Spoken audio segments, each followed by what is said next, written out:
हे पूनम, आजचा काय विषय? तूप बनवण्याची योग्य आणि पारंपरिक पद्धत सांग ना. तूप बनवण्यासाठी आपल्याला सगळ्यात पहिले तर साय लागणार. तर साय कशी जमवायची? तुम्हाला रोज तुम्ही दूध तापवता आणि त्यानंतर तुम्ही दूध ते थंड करायला आपण फ्रीजमध्ये ठेवतो.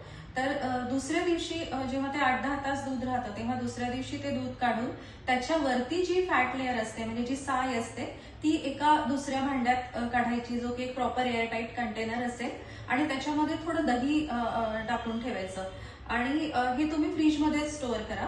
त्याच्यानंतर एक साधारण 4-5 दिवसांची साय तुम्ही अशी जमा करू शकता आणि त्याच्यामध्ये तुम्ही प्रत्येक वेळेला थोडं थोडं दही घालत जा आणि एक 5 दिवसानंतर तुम्ही त्याला एक 24 आवर्स तुम्हाला बाहेर ठेवायचं आहे, एक ओव्हरनाईट.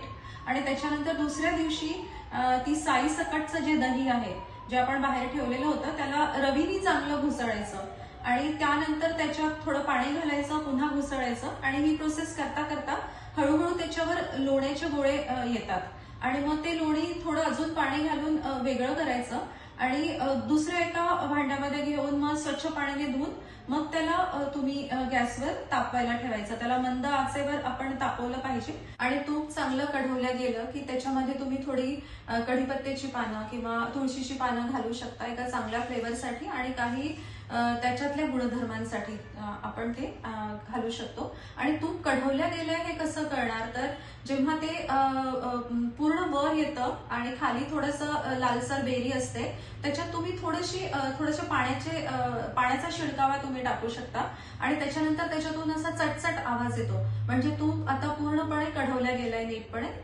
हे आपल्याला समजून येतं.